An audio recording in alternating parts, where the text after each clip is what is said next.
Here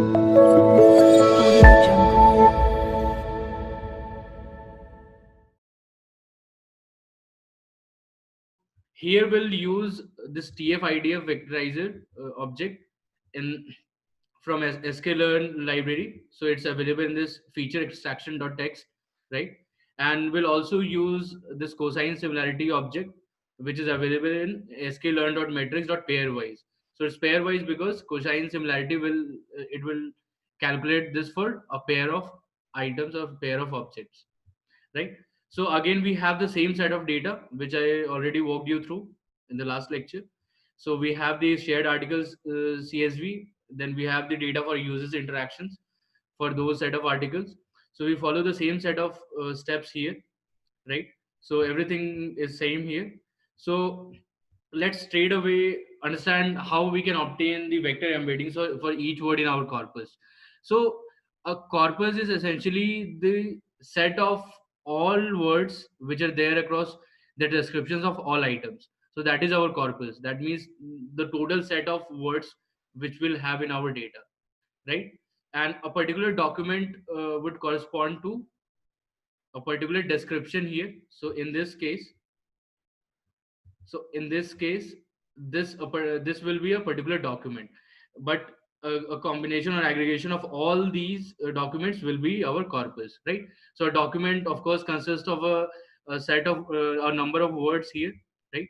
So in our case, we'll call our document as the string concatenation of title plus text, because will include both these information here. So what was the title of the article and what was the text in that particular article, right? So we also have the language at column here, which denote whether that particular article was in English or in Portuguese, right? So what is a Tf-Idf vectorizer technique? So this is a technique which will use to uh, create a vector embedding of each word in our corpus. So Tf stands for term frequency. That means how many times a particular word appeared in a single document. So if you remember the article CSV, so there a particular observation corresponded to a single document. So how many times a particular word was there in that single document. So this is what we call as a term frequency for a particular word. Then we have inverse document frequency. So this is calculated by taking the log of number of docs in your corpus divided by the number of docs in which this term appears. So for example, if a particular term it appears across all the documents, right? So the numerator is, for example, let's say 100, right? The total number of documents in a corpus is 100, and your term appeared across all these documents, right? So this ratio will be 1. So when we take the log of this, so log of 1 will be 0. So this term essentially, so IDF accounts for the rare set of words, right? So for example, if a word if there are 100 documents, right, and a word is only occurring in only 10 of these documents, so this ratio will be 10. So log of 10, so if I choose a base 10, so this value will be 1, right? So this gives way to the words which are rarely present across your corpus. And then we have this term frequency. So based on the trade of these two will give a weight to a particular word or a particular term, right? So how many times a particular word is appearing across a single document, and then IDF will take into account the infrequent words which is there in your corpus, right? So here what we'll do, we'll first create a stop words list. So stop words are essentially those words which we don't want to include in our corpus, right? Because these things they occur across all the documents and these are not required. So this is what we call as stop words, and we can simply do away with them. So these are the examples of your stop words. So ours, myself, me, yours, his, him, right? The, has, had. So all these things, so these are called stop words. And then we have stop words in Portuguese as well. So here we're basically including the stop words from the English language and also from the Portuguese, because not all the articles which we have in our data is in English. They are also, some of them are also in Portuguese. So we need to take care of both of them.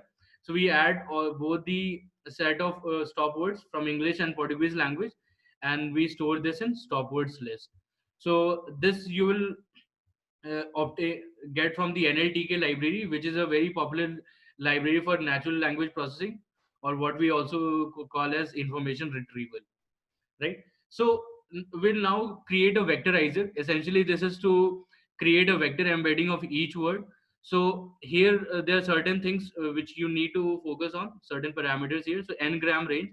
So basically, I provided here 1 and 2. So this means a single term a single term will be there. Also, it will also take into account two word phrases, right? So n-gram means essentially the n set of words. So we have here unigram, which is your simple single word, and bigram, which is your set of a phrase consisting of two words, right? Then we have min df, and then we have max df. So basically in min df we want to ignore all those words which occur in around less than 3% of your documents. And then we also want to exclude those set of words which are present in more than 50% of your documents, right? So remember these parameters here. And the max features will restrict ourselves is to 5,000. So features is essentially your number of words. So when we create the vector embedding for each word, so each word will be a vector in 5,000 dimensional space. So this is what we call as max features here. So this is we're setting this to 5,000. And of course we have already calculated the stop words list, which will provide in this stop words. So based on these values, Tf-Idf vectorizer will create the vector embedding of each word in our data set, right? In our corpus. So how do we do that? So first we create the set of items, right? The set of items, and this, so item IDs is a list of all the items we have in our articles. That means all the content, right? And then using this vectorizer, we do a fit transform on this in text. So as I already told you, we'll focus on both title plus text, because both have some information, both have some words. So we'll focus on the concatenation of these two columns, and will fit transform on this vectorizer object, right? So essentially what will this will do, so this we have created an instance of this vectorizer with these properties, but we did not specify the data set on which we want, for which we want to create the vector embeddings. So here we are doing the same thing, right? So we're creating the vector embedding of each word and storing this in what we call as Tf-Idf matrix, right? Because this has been obtained from Tf-Idf vectorizer.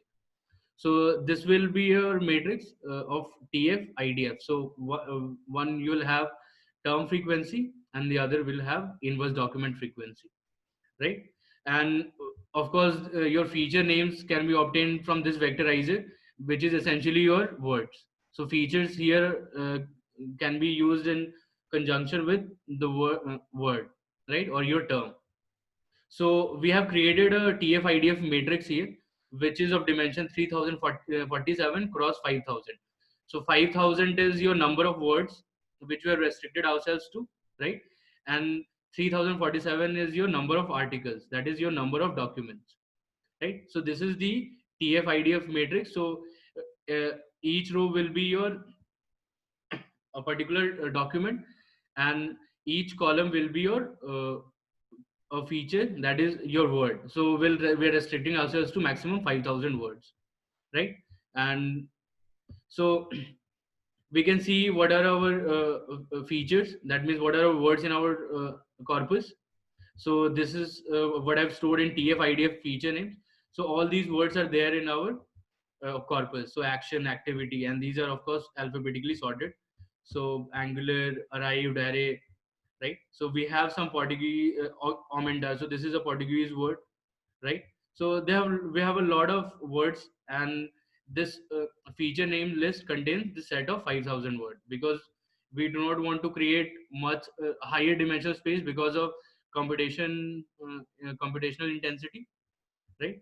So now what we want to do next, we want to create the uh, profile for each user based on whatever the items they have interacted in past. So how do we do that? So to model the user profile, we will take all the item profiles which the user has interacted with and will average them. So this average is weighted by the interaction strength. So previously in the last lecture I mentioned how we can calculate the event strength. So if a user is interacting by simply doing a like, so that will have a less interaction strength. But if he's doing a bookmark or is commenting on a particular article, so that interaction will have a higher interaction strength. So first what we'll do, we'll create an item profile. So for a particular item, so because this argument takes only one item, so what we'll do, we'll create an item profile. So here we'll store the index of this item. So in item IDs, as you can see here, so in item IDs, this is a list of all the set of items, right? And so we obtain the index of that particular item. Then we create a variable item profile by selecting that particular index, right? So as you would already be familiar with, so here each row, so in our Tf-Idf matrix, so each row is a corresponds to a particular item, right? So we'll select that item from our Tf-Idf matrix here, right? So this is what calculating the item profile, and we'll return this item profile, right? So this function creates the profile for a particular item. Now we want to create the item profiles for all the items, right? So we repeat this for all the IDs, right? So this IDs will have the list of all the items here. So we're simply doing the same set of things. We're calling this function for each item here, and we are uh, doing a vstack transformation there on the items profile list. So do not worry about this. This will get clear as we move ahead. Then once we have got the profiles for all the items, right? So what we'll do, will build the profile for a particular user. So this function takes in a particular person ID. That is, this function only focuses on building the profile for a single user, and we have this data set which is an argument for this function, this interactions index df, right? So this df contains the set of all interactions a particular person has made, right? So what we do, so we first calculate the interactions person df by subsetting with a particular person. So out of all the interactions which are available, we'll select only those interactions for this particular person id. And for this once we have gotten this df, we'll create the user item profiles for that particular person id, right? So here I'm calling this function. So whatever the items a particular person has interacted in past, so this will store that information. So for all the content id, that means for all the items which a particular person has interacted with, we'll create the profile for all those items, right? And store this in user item profiles. And then what we do, we create another data frame which is user item strength. So we'll uh, we define the event strength here and reshape this uh,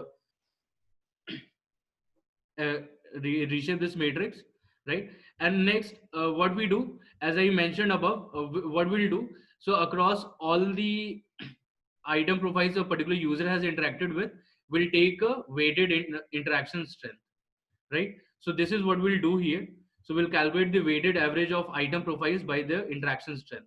So right, so it makes sense totally, right? So for a particular person, some items would have some lesser interaction strength.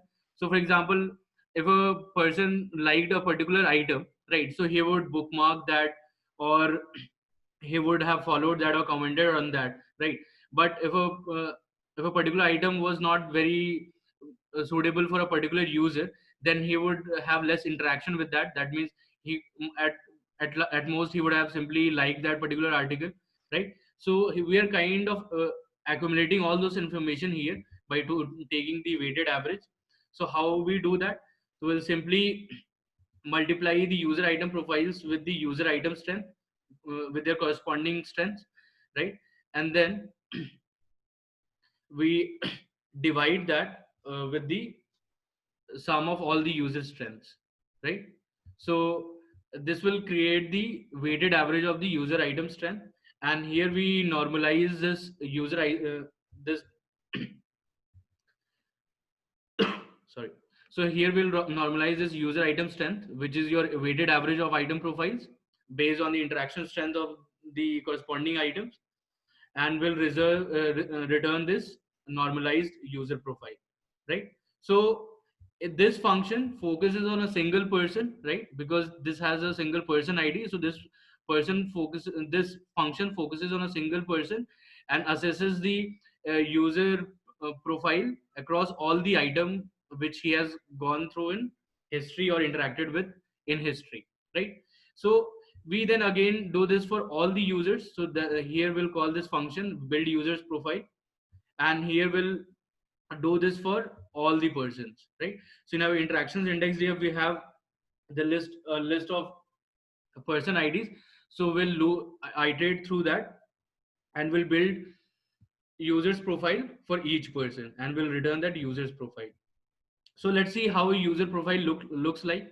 So this is a dictionary object, right? So as you can see here, so this is a dictionary object which has been initialized here, and in the key of this dictionary object we have the person id, and this array tells you what is the interaction strength or the profile for all for this person, right?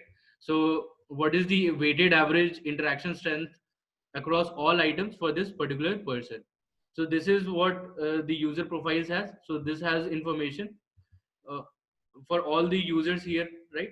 So a single observation here corresponds to a single person, and this array would contain information of their item profiles, right?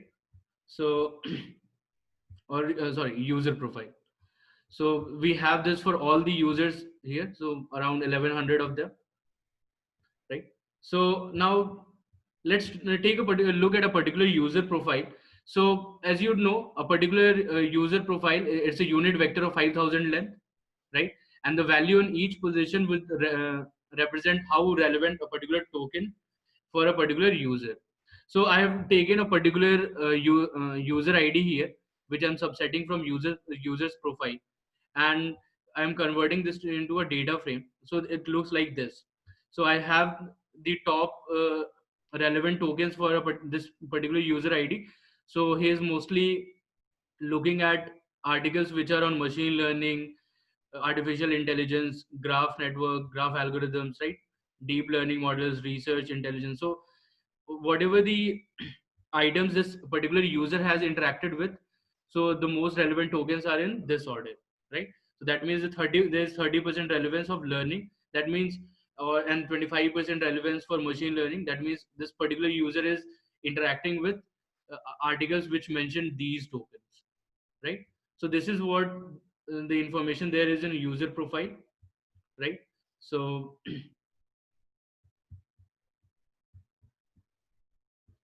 so once looking at this, of course, as I told you, looking at this user's profile, it appears that the top relevant tokens represent professional interest in machine learning, deep learning, artificial intelligence.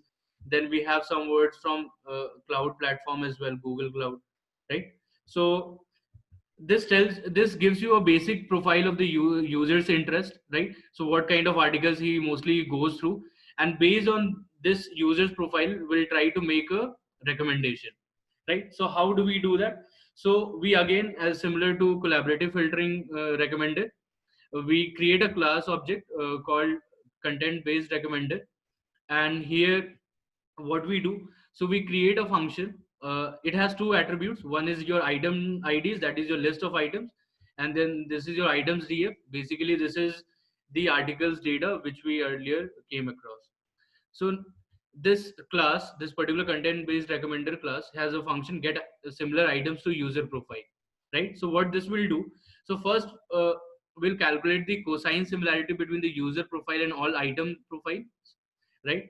So this is basically the user profile for a single person, right? And we have the Tf-Idf matrix, right? So we calculate the cosine similarity by calling in this function, which will give you how similar a particular user profile is to all the item profiles, right? Then once we have done this, So we'll find out what are the top similar items. So based on what is the value of top n, that means let's say there were around 5,000, or let's say there were around 3,000 items. So will select all those uh, uh, top n items. For example, in this case, it will be 1,000 similar items, right? And we'll sort these items by similarity score here. So this essentially does that thing. So it calculates the similarity in items by sorting on the similarity score, right? So this gives you uh, the set of similar items which is relevant to a particular user profile, right? Then the next, we again create the similar function recommend items. So here what we do, we first so this has argument user id, so this is again at user level, right? And then we'll exclude some items because uh, we do not want to include those set of items which a particular person has interacted in history. So we will exclude those. So in this function, we create a list of similar items, which we did here by calling in this function for this particular user ID, that is for a particular person, right? We we create a again we create a filtered set of similar items from this similar items, right? So here what we do, we basically ignore those items which are there in this particular list, which is items to ignore. So we'll see when we evaluate our model how we can calculating the items to ignore. And then uh, we calculate the filtered set of items by excluding all these items which are there in items to ignore out of all these similar items which we calculated above. So again, we calculate find our recommendations df. So we simply create a data frame. So this has columns content id and the recommended strength. What was the strength of a particular recommendation for that content for a given user, because this function is at user level. So for a given content, what will be the recommended strength, right? So we simply converting this to a data frame, storing this into a recommendations df, right? So we are doing the same set of processes as we did in collaborative filtering lecture. So we'll merge this on content id and we'll generate a recommendations df for a particular user id, right? So once we have done this, once we have created this class, so we will create an instance of this class and call this content based recommender model. And this class will get this attribute, which is your articles df, which is your items df, right? So now next is evaluation. So the same set of things will follow here, right? So we'll basically calculate the set of non-interactive items in our test data set. We calculate the hits for a particular item, whether that item was there in the top n recommended items, right? And then we'll evaluate our model for our user. So here again, in this case, our model is your content based recommender, the class which we have called, and it has a function recommend items, right? So it has a function recommend items, and this will return this recommendations df based on the similarity scores of the items corresponding to a user profile, right? So these might look scary to you, but these are very simple steps. So once you go through the notebook, it will become really clear to you. So again, when we're evaluating our model for a single user, we'll iterate across all the items which a particular user has interacted in our test data set and calculate our metric hit at 5, hit at 10, right? So basically whether a particular item id was there in the top 5 recommended items or not, right? So we're doing the same set of process here. And once we have created the function for a single user, to evaluate our model for a single user, we'll create the same function evaluate model, which will aggregate this for all the users in our test data set, right? So this will return the global metrics here, right? So let's see how this model content based recommender system is working. So here we call here we pass our content based recommender model. So this is the instance which we had created earlier. So just keep in mind, so this is the instance which was created on this class, right? So now let's calculate the global metrics. So now we're getting recall at 5 is around 41.42%, and recall at 10 is around 52.4%. So here this recall metric is has higher values as compared to the collaborating filtering technique. So that means this model is content based filtering is doing better as compared to the collaborative filtering on this particular data.